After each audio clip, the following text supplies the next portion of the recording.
saya nggak mau menohok kepada siapapun, ya personal siapapun itu, tapi saya harus meluruskan pokok permasalahan ini, ya, yang menyatakan bahwa ya ijazah itu harus diuji petik, uji kelayakan di Petun itu dasar hukumnya apa? Terus saya jelaskan kepada rekan-rekan semua media juga, yang namanya dipetunkan itu adalah sengketa kebijakan atau keputusan yang bertentangan dengan undang-undang. Nah, jadi sengketa itu antar pihak yang untuk mencapai suatu sasaran, di antara mereka ada yang merasa itu tidak betul dan tidak sesuai dengan ketentuan undang-undang, itu baru dipetunkan.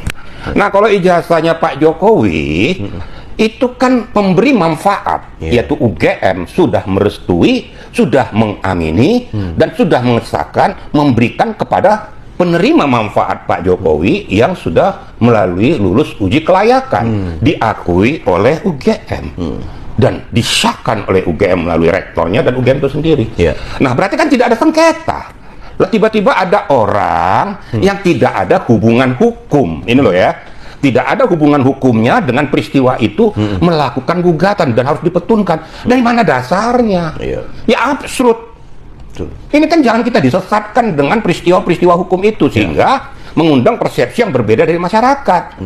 Jadi sekali lagi saya katakan bahwa betul-betul adalah sengketa kebijakan keputusan antar pihak. Ini antara Jokowi dengan dengan UGM, kan nggak ada sengketa. Terus yang mau dipetunkan apa? Nah, sekarang saya tanya sampean lah, sampean punya surat nikah kan?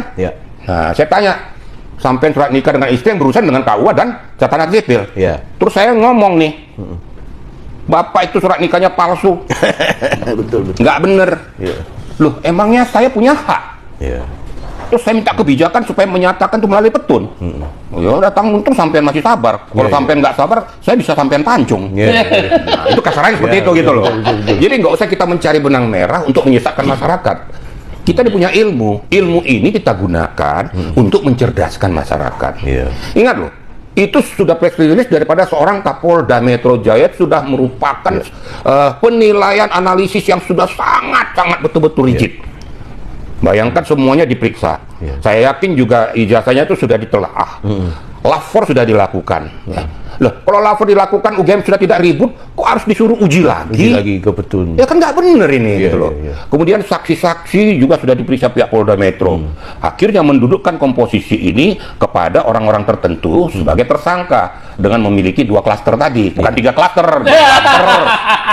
Loh. Tapi berpotensi jadi 3 klaster, Pak. Berpotensi jadi menurut 3 siapa kan gitu kan?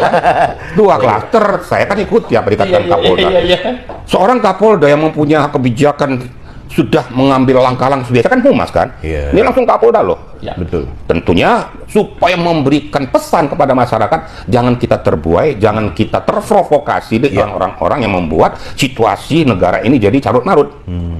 Maka dibacakan secara rigid, berapa saksinya, apa buktinya, kemudian uji lapornya ada, sudah diperiksa orang-orang tertentu, sampai Pak Jokowi juga diperiksa di Yogyakarta. Ya, itu semua dilakukan. Akhirnya dilakukanlah gelar perkara. Lah, di dalam gelar perkara meningkatkan di dalam rangkaian penyidikan seperti itu.